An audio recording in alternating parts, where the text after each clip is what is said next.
के लड़का मनते देखे शराब के कारण से स्थिति बहुत खराब है।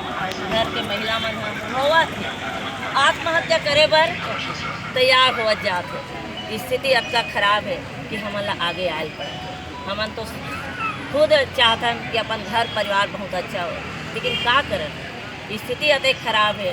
सरकार ला बार बार बोले के बाद भी सरकार तो बोले रही से जब चुनाव जीते बर होई से तो हम शराब ला पूर्ण रूप से बंद करा देंगे, लेकिन स्थिति आज तक जो कि तो बने हुए। चाहे कोई भी सरकार हो, एक पहले वाले सरकार रही से ओकरो रही से कि हम नशा मुक्त कर देंगे, शराब बंद कर देंगे, पूर्ण रूप से छत्तीसगढ़ ला शराब मुक्त करेंगे, लेकिन स्थिति कोई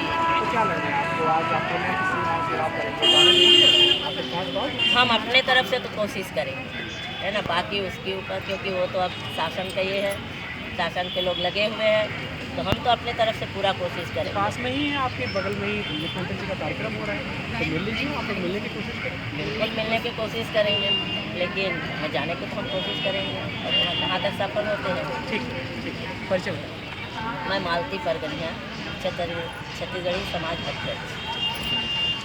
कितने बजे निकलेंगे आप?